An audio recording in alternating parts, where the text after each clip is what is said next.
Hi guys, and welcome to another edition of Zupo's SEO Talking Tea. Today's conversation is how to use semantic SEO for your SEO content. This is a really important conversation because semantic SEO is now the essential foundation for how you do content.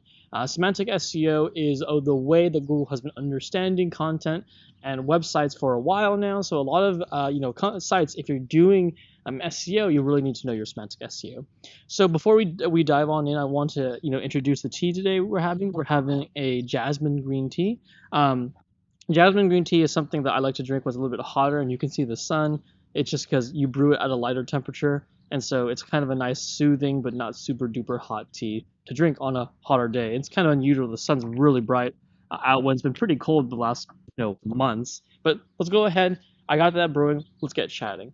So how to use semantic SEO? If you want to even know what semantic SEO is, I've already filmed another video about that. Today's video, we're going to talk about using semantic SEO.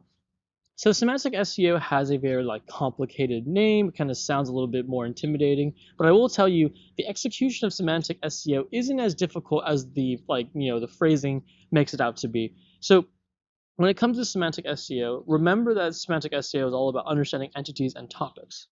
So when you're understanding entities and topics, what Google really wants to know is how fleshed out your content is. Like, do you really address an entire entity or topic with your content? So they want to really know, like, do you answer all these questions? Do you really kind of go into detail about this entity or topic? That's really all what it is. So on a very basic level, what you can do to get semantic SEO started is two tools that I would recommend to use. Number one is a tool called Answer the Public, or I think it's Ask or Answer the Public. I always get the two mixed up, but I think it's Answer the Public. It is a free tool or freemium tool that when you plug in and go to their website and they have like a little search bar, when you put in a keyword or a phrase, what it will do is it will return every iteration of who, what, when, where, why, and all these other different variations of that keyword with these other words appended to it. So why is your topic important? What is your topic? So on that side is pretty basic. The whys and whats. There's also different variations of prepositions and stuff. So it gives you an entire almost like list to database worth of different questions and variations of that keyword that people are searching for, so that you can have a full understanding of what are all the ways people in the world are Googling this keyword, and how does Google understand this terminology or keyword based on all these other searches. Because if I slow down there, how Google understands everything is just based on how people are searching for things. And so when they see a keyword, they also look at all the related searches as well. And when they're looking at the related searches, that's how they start understanding, okay, this search has the same keyword, that search has the same keyword. And then that's how they start beginning to understand, like, okay, this is how everything seems to fit together.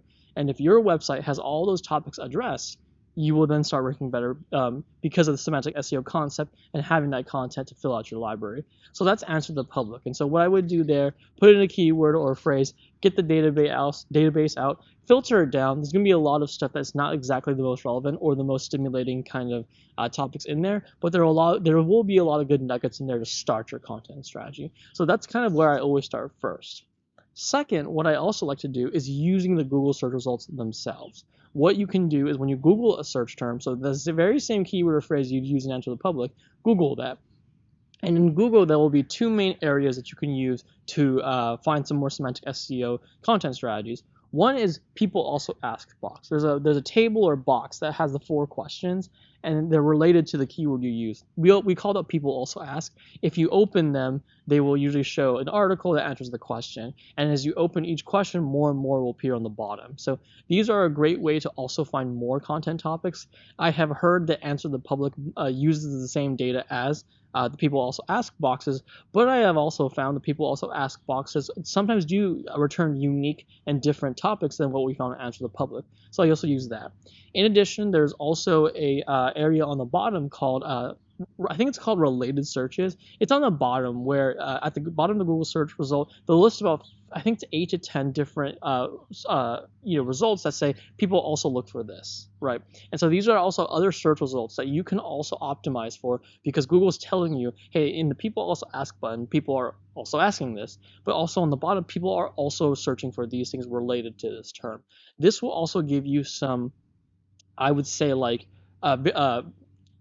more ammunition or more more like of a spectrum of things to look for, because the people also search for on the bottom tend to not always be so exact with the keyword. They're just similar entities or topics, and that's another rabbit hole you can go down where you can use those terms, find those content, the content that like is semantically relevant to that topic, and kind of start building up your library. So when you're getting started with semantic SEO, a lot of people I think overcomplicate it. They hear about Google's algorithms and they think they need to come up with some master grand content strategy that matches the sophistication of Google's algorithm, and that's not really the case. Semantic SEO is really just down to understanding the entities, relations, and you can use a freemium tool like Answer the Public, or you can also just use Google search results, which is always free, and you can use those two as a great starting point for your semantic SEO strategies. All right, guys, hopefully that was helpful. If you enjoyed the video, please like and subscribe, and I hope to see everybody again soon. Thanks, everybody.